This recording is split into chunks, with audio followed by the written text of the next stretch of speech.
Good evening, everyone, and welcome to our very first YouTube Live.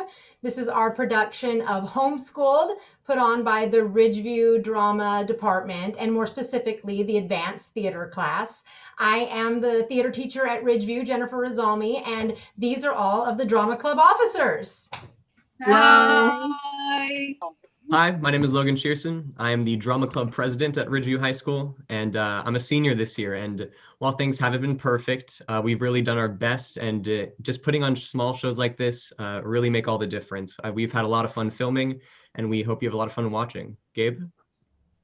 Hi, my name is Gabriel. I'm the drama club secretary this year, and I'm also a senior. And I think through all the craziness that's been going on this school year, I think drama class has really helped to keep us sane and in the moment. And doing this performance was really fun, and we're glad to do any type of performing we can in this situation. Yes, it has been quite a test this year for us, but this class keeps me sane, keeps me going. I think they keep each other going because they are just so positive and talented. They've worked really hard on this show. Be on the lookout also because at the end of February, we will have another YouTube Live of a collection of one acts performed by these same really talented students. So without further ado, we're going to go ahead and play Homeschooled for you. Thank you for joining us. Have a great night. Bye-bye.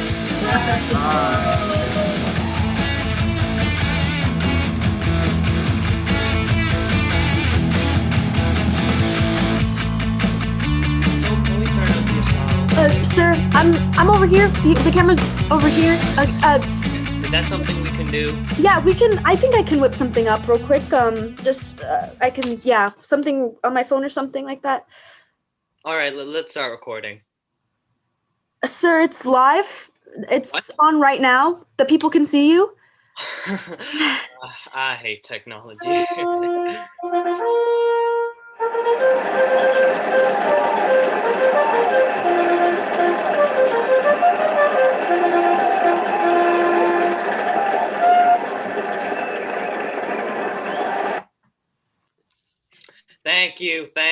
Thank you.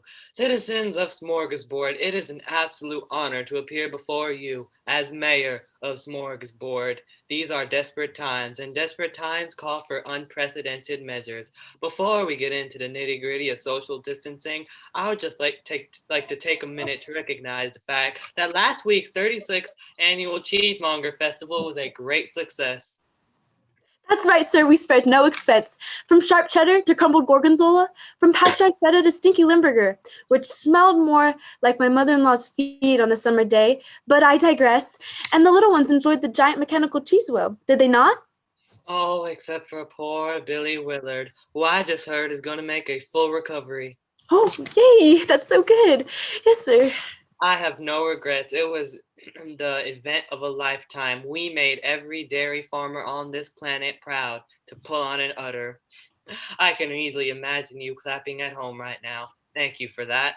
Unfortunately, due to the Covirione virus outbreak, we are no longer allowed to gather in crowds of more than 5 people. So, it's in order. Stay home and eat that expiring block of Swiss cheese that you've been hoarding in your basement fridge. One more thing, not a huge deal, but starting tomorrow, all public schools will be closed until further notice. Now we implore you, this is not spring break. Your children must stay home with you, inside, while you attempt to work remotely somehow, and you are expected to teach them and keep up with their schoolwork somehow. I can imagine you not clapping at this particular moment, but this is how it is. Effective immediately, it will be mandatory under the strictest order of Smorgasbord law that all children must be homeschooled by their parents. Stay safe, good luck, and may God help us all.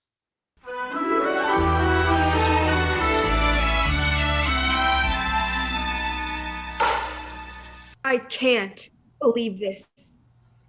This is the worst thing that has ever happened to me. Am I the only one who doesn't know what distance learning is? How? How are we supposed to do this? Don't ask me. I still use AOL. You know how long it took me to figure out how to sign into this Zoom, whatever it is?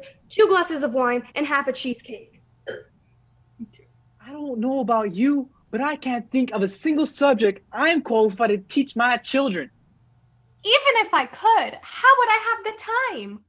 Yeah, my boss still wants me to work remotely while teaching these kids. Is she nuts? My boss is my 3-year-old now. We're having crayons for lunch. I'm sorry, I think you joined the wrong group. This is for homeschooling parents. I'm Billy Olson's dad. Oh yeah. Hi, Eugene. Tough times, huh? This quarantine is brutal. I'm usually on the road 368 days out of the year. You also can't count, Eugene. Okay.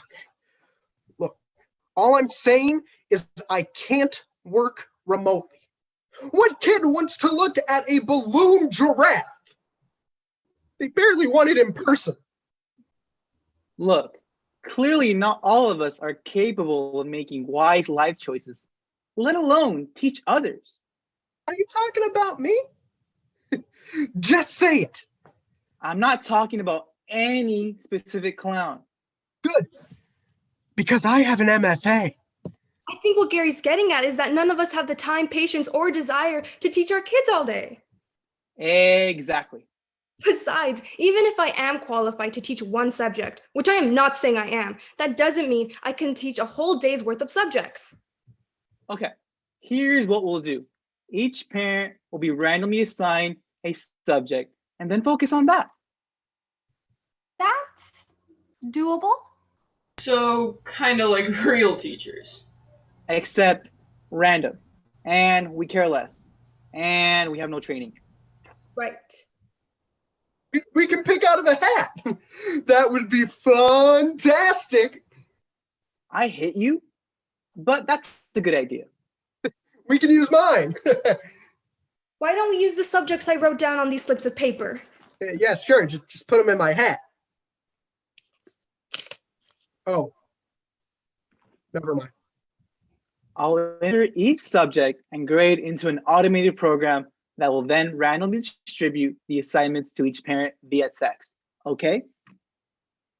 Like a hat from the future. Exactly, Eugene. Let's just get this over with.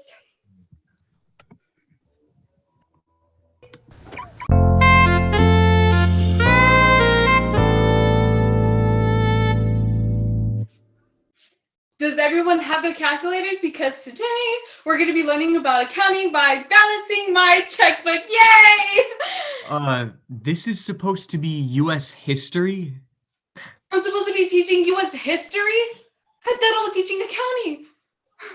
Oh well, I'm glad I brought a double grande. I can do this. It's not like it's Russian history or anything. Oh, not that there's anything wrong with that, Shvedka. Okay, U.S. history. It's only about 200 years or so. Let's just start in the beginning. In the beginning, we came here on boats. Yes, the Mayflower, the Santa Maria, and the other one in 1494 because the sea was blue. Wait, I think that was supposed to rhyme. Anyway, we sailed from all parts of the world. Yes, Ian? Who is we?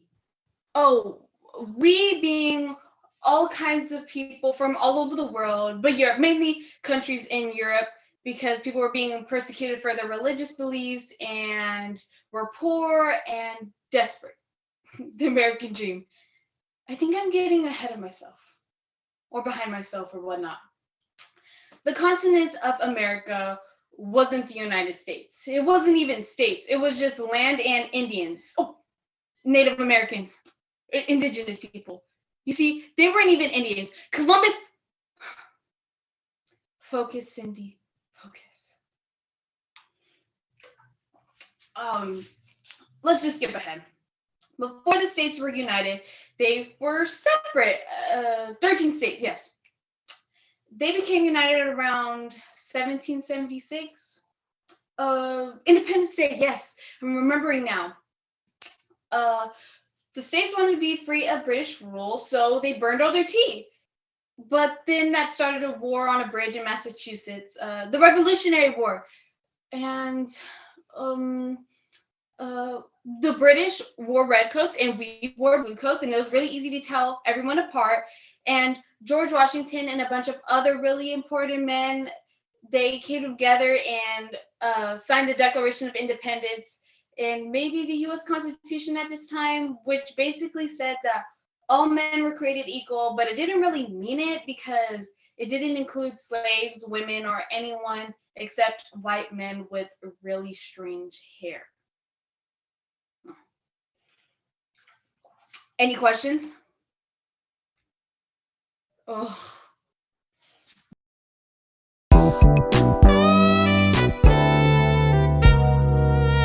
Do you guys have for breakfast?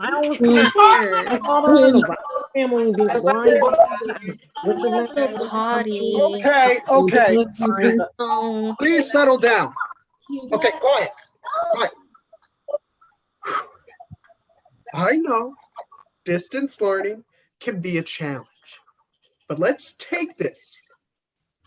Let's view it as an opportunity to do a deep dive on underappreciated academics. I expect your full attention. Good afternoon, and welcome to 18th century agricultural economics. Please open your textbooks to page 674. Now, can someone please explain to me how the drought in southern France at the beginning of the century might have influenced the future of European politics? Just kidding! Let's juggle! Juggling!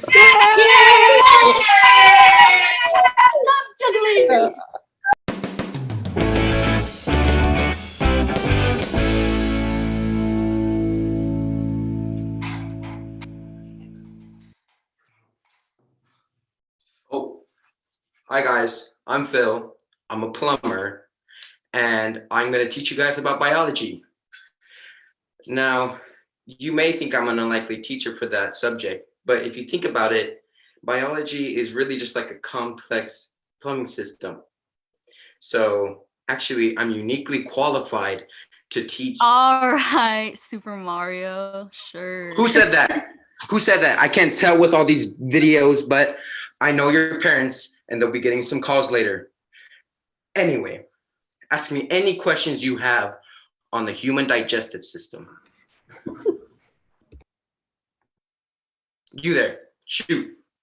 I don't know how this whole unmute thing works, so just speak. Well, I was just wondering, why do we poop? A wise guy, huh? Well, actually, that's an excellent question. Let's talk about drainage systems for a bit. Do we have to? Good question. So your house or your body is composed of two separate subsystems, supply and drainage. Mouth is the first system where you input all the fresh water, and then your stomach, where your intestines are, acts as the second system, which gets rid of all of the wastewater, while your stomach acts as a closed valve. What are you even talking about? Okay, now let me give you some priceless advice. In a plumbing emergency, it is vital that you close the main shutoff valve, because if you don't, your house will be flooded in no time. I'm telling you, I've seen some nasty situations. I have a question regarding that. Great. So this one time, I was walking home from the library, and I suddenly realized I had to use the bathroom, and so I was racing home the best I could, but I didn't make it in time. That's not really a question. No, I guess it's not. Okay, does anyone have any real questions? Serious questions regarding serious plumbing matters? What about other parts of the human anatomy, like the human brain? Can you teach us about that? As in, do you have one? What's your name? Morgan. Disconnect, Morgan. I was just... Get out of my virtual classroom. Whatever. Okay, looks like we have time for one more question. Why aren't you teaching algebra? What? This is a math class. It's, Advanced algebra? oh, well, I have to use the bathroom.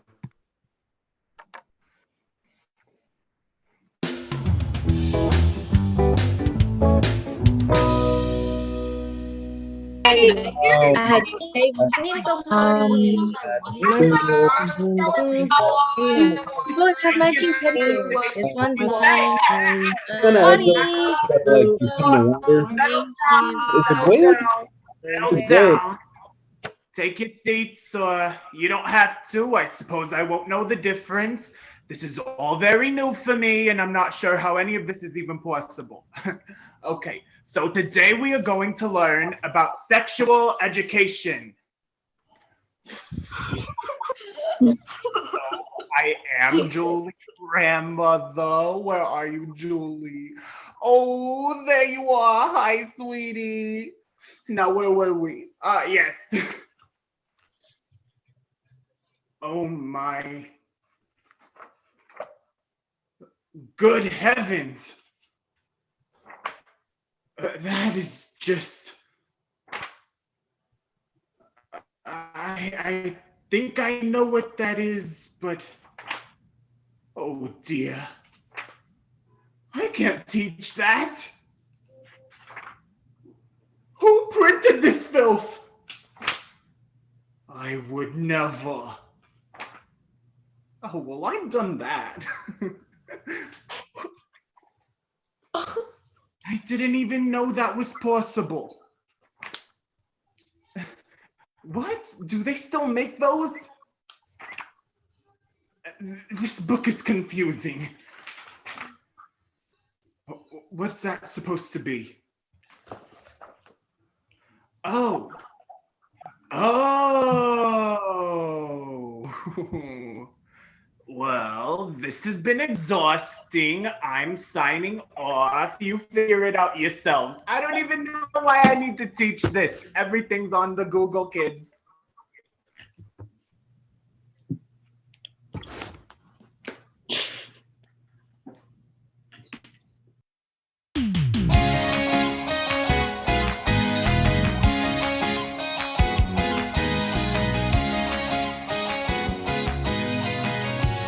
Hi, everyone. Oh, this is great. I'm really feeling the energy in here. Okay, bring it in. So this is the introduction to philosophy, which sounds a little boring. And I can tell by your facial expressions that you're thinking the same thing. So let's not drag things down. It's important to stay up, up, up. Philosophy is all in your head.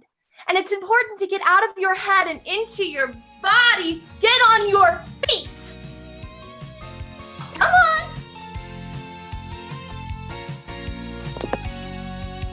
Now who's ready to jazzercise?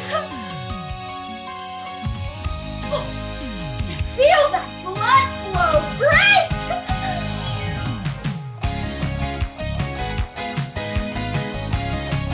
Okay, what is the problem? We actually want to talk about philosophy. Rather than jazzercise. Well, yeah. I really don't understand kids these days. What's so interesting about philosophy? It's just thought provoking. Provoking how? Thought in itself. I think, therefore, I am. Okay, I have no idea what you just said. It's Descartes. Maybe your life is just a fiction that only exists in your mind. Have you ever thought about that? What? Why would you say that? Are you making fun of me? No, I'm talking about dualism. I don't know what to say. Don't Okay, say Miss Evie. anything. Think of it like this.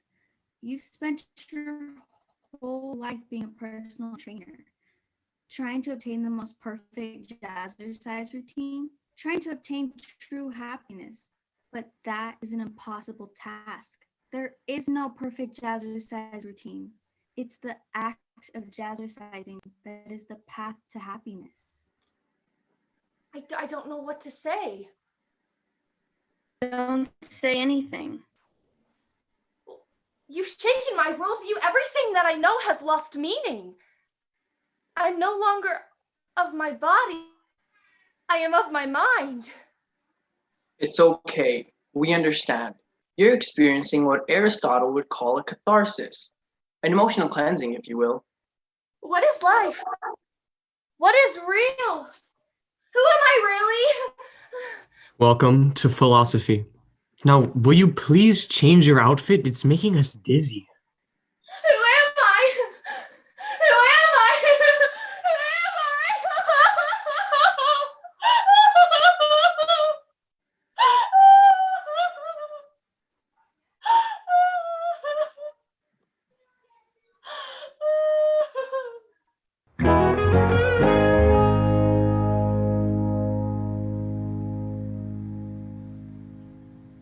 What day is it?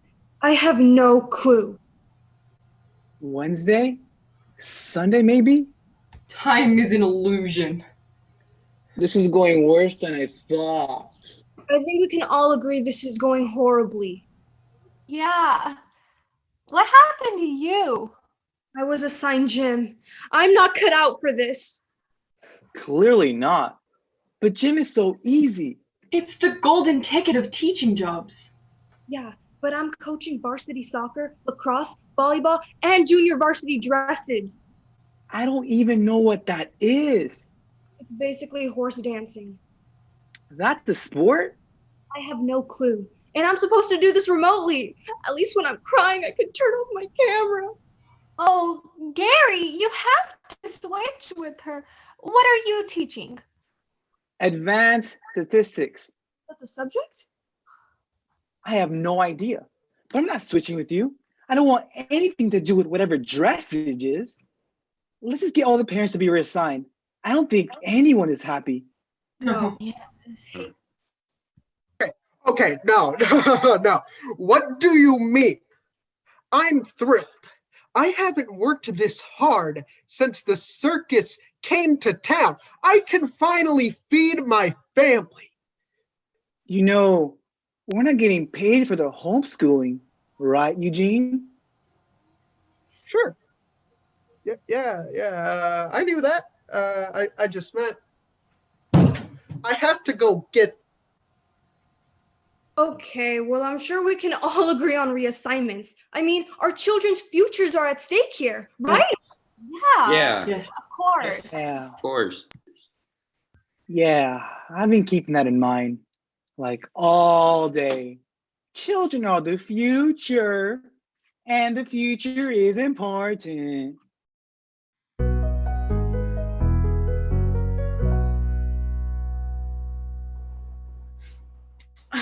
Okay, so where was I? Where were we? The Revolutionary War? So what's next? The Civil War? That was in like 1870-ish? Wow, I skipped like 100 years. Can anyone tell me what happened between the Revolutionary War and the Civil War? Anyone? Anyone? Come on, guys, it was like 100 years. A lot of stuff happened. We definitely did a lot of important things.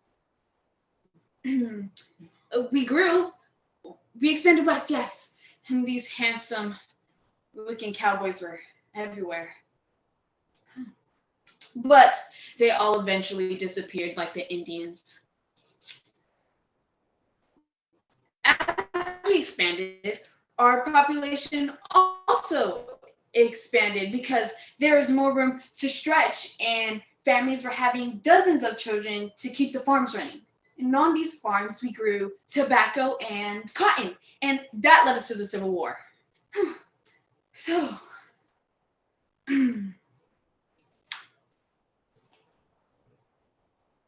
the North and the South. They also wore different coats, but they weren't always different enough, like in the Revolutionary War, so it kind of got a little bit confusing. But the North won, and the slaves were freed, and Abraham Lincoln was assassinated. It was what you would call a happy/sad ending to the movie.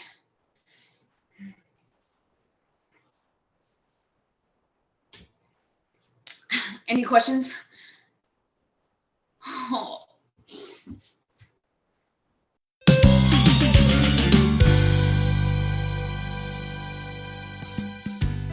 My tummy hurts. Greetings, children. There. Greetings, he's here. children. Greetings. Play Xbox. Greetings, children. My name is Dr. Ned Needlebar, PhD, MD, HD, TV. I have advanced doctoral degrees in both nuclear physics and astroquantum mechanics, and I am here to teach first grade addition and subtraction, which doesn't take a rocket scientist to figure out, but in this case, it literally does.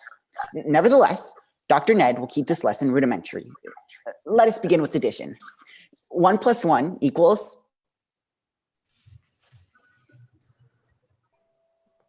Hello? Paging the future of America. 1 + 1 equals... 1. Okay, yeah. I'm confused, you're confused. We're all a little confused about our predicament. Let us break this down. The number 1, let us start there. The number 1 represents a single entity, a single unit of counting or measurement, yes? Also known as the integer before 2 and after 0, the first non-zero number, if you will. 1. Yes, good, you're getting it. Also, I might mention, what is interesting about the number 1 is that it is the only positive integer divisible by exactly one positive integer. But alas, I'm sure you already knew that. So, without complicating the fundamental theorem of arithmetic, who can tell me about the number 1 in addition to the number 1? Yes, young scholar, enlighten us. I wet my pants.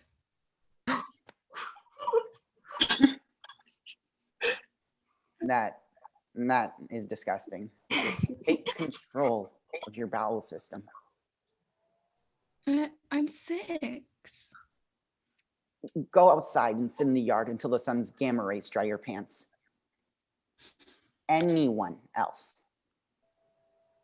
I want my mommy. She's currently preoccupied with her daytime remote employment. For all intents and purposes, you should consider me your guardian figure. You look like a scary villain. You have the intelligence of an antelope. I have deep concerns about your future role in society. Wait, pick me. I know the answer. Pick me. This better not be some cruel juvenile approximation of the truth. Never. All right, go ahead. So the answer is obviously 2. But actually, I wanted to add to your previous statement about 1 being the only positive integer. Really? You must first consider that prime numbers are divisible by exactly 2 positive integers. Composite numbers are divisible by more than 2 positive integers, and 0 is divisible by all positive integers. You're brilliant! Thanks, Dad. Everyone else return to your previously scheduled social distance programs. In other words, sign off. Come on, Dad. Let's make like an atom. And split.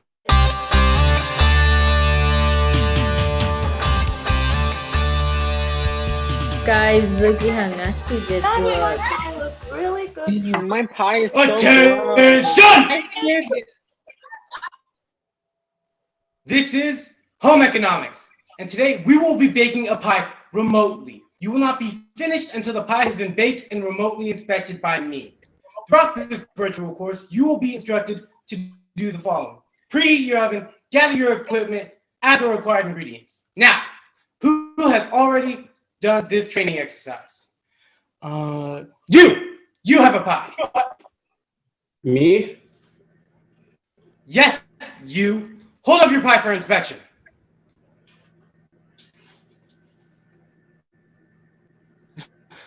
Did you have fun making this pie? I guess. I like pies. That's terrific. Wow, really? Because I put so much effort Because into that is the worst into pie this. I have literally ever seen or imagined tasting. I wouldn't feed that pie to my dog. You should be embarrassed to wear an apron. Never step foot in the kitchen again. Start pushing. What? Push up, Chef Boyardee. Do them now.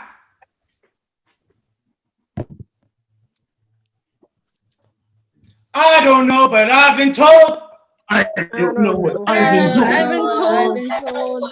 Tooth pie is getting cold. Pie is getting cold. His crust looks like a dirty mess. The dirtiness. Time he will pass the test. We'll have to test. This time. You see, this is what happens without standards or discipline. Follow me, bakers, and you will find that this recipe is far superior to other recipes. This recipe finds other, weaker recipes, crushes and destroys them. And I do not stress this enough, but do not forget to add the cinnamon. Okay, who's next? You. Yeah, you, girl with the weird hair. Present your pie. Closer. This pie is delicious. In fact, it's scrumptious. How did you bake a pie that looks so tasty? I don't know. I followed your directions. You did more than that. You baked this pie with a love and joy unmatched by your peers. Thank you. I'm glad you liked it. You're promoted to team leader. Stu, recover your uncooked dough. And the rest of you, preheat your ovens. You will not at any time, I repeat, you will not overcook your pies. You will not leave any pies behind. And you better get some sleep tonight, bakers, because tomorrow we're making English strudels. Now, let's bake!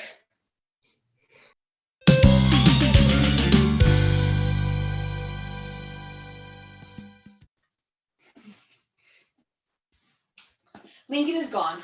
The Civil War is over. Now it's about the 1900s. The U.S. is more industrialized, which is actually still happening, and robots are going to do all of our jobs. But this was a really exciting time because we discovered airplanes. Invented or discovered? And then there was World War I, which really should have been the only World War, except we already numbered it number 1, and why would you number it if there wasn't going to be a number 2? Okay, anyway, things start moving really fast. After World War I, there was the Depression, Prohibition, Pearl Harbor, World War II, atomic bombs, baby booms, the Cold War, Man on the Moon, Woodstocks, and then Vietnam and disco. And somehow we're already in the 80s. And that's when I refused to go to the prom with Jimmy Delarante. What a jerk. I skipped a lot. That's life. A giant rush. A blur. What can I say about the 80s? There was pop culture and Michael Jackson. And then the 90s with the internet and Y2K. And then 9/11 and more wars with no difference in codes, which is really, really unfortunate. And now iPhones and smart things. Smart things, but not necessarily smarter people. And here we are. Social distancing and self-quarantining. We might be on the cusp of something really disastrous or something really extraordinary. It's hard to tell. But what's next? Where are we heading? Who do we want to be as people, as a country, as a United States? Well, that's more up to you than it is to me, I guess. Any questions? Miss Cindy, Yes. can you start over?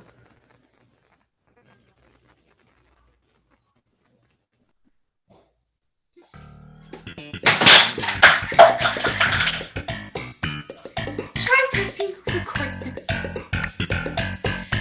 In the beginning,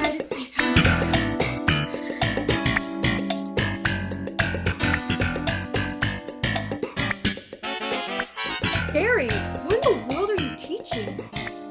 Nothing. I don't know. I'm a lunch lady. How did that happen? It's just what I got assigned. Someone has to serve food to these monsters.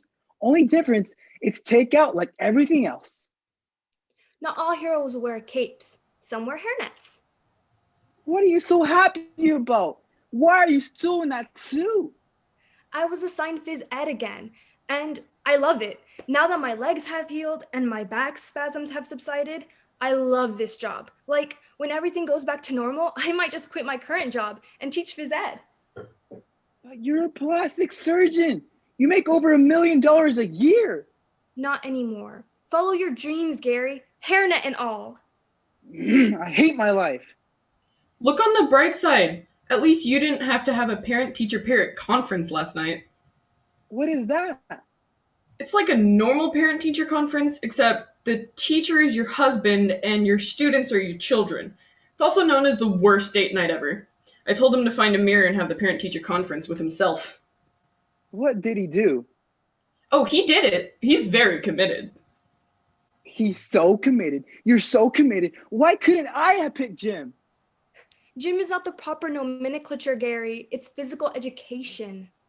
All I know is on my feet all day. These shoes are killing me. And I cannot be smelling like Salisbury steak. Why don't you just cook something else? It's what the children want. That and Oreos. Okay, I'm sorry. Has to end. I'm going to see the mayor. What are you going to suggest? No, probably something unethical.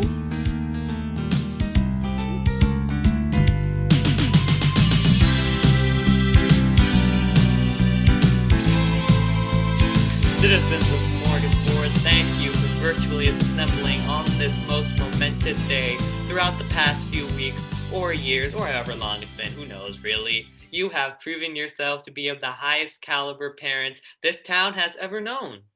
Unlike past generations of Smorgasbord, you've surprisingly educated your children. You've taught them all kinds of subjects like math and science and some other ones that no one can remember.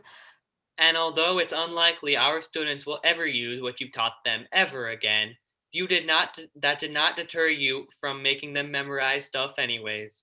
The figurative and literal school bell rang, and you answered. You are all true Smorgasbord heroes. Today, I am proud to call myself Mayor Cat Wrangler. It is with great honor and pride. Come on. I will. Yeah. My Netflix is paused. Okay. Today, I am proud to announce that the homeschooling project that I implemented is now over. Oh, okay, wait, what do you mean? This is the most I have worked in a long time. You can't do this. Like, I didn't know it in the first place. The threat of virus has not subsided, but thanks to a generous corporate sponsor, our schools will now reopen under custom biodomes, and each and every one of our teachers and students will be outfitted with hazmat suits for optimal learning. Yeah, corporate sponsors. Yeah. No. Our generous sponsor, Kraft Cheese, has also agreed to fund our annual cheese festival. Yeah. Cheese! I love cheese. In exchange for granting us the funds, there will be some necessary changes. Smorgasbord Elementary School will now be Kraft Cheese with Elementary. The junior high school will now be Kraft Singles Junior High. And the esteemed Sir Robert Smorgasbord High School will now be Microwavable Kraft Cheese High School.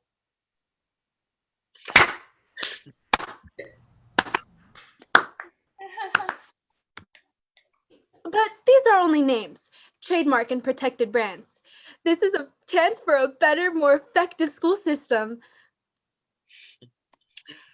This will be an education revolution.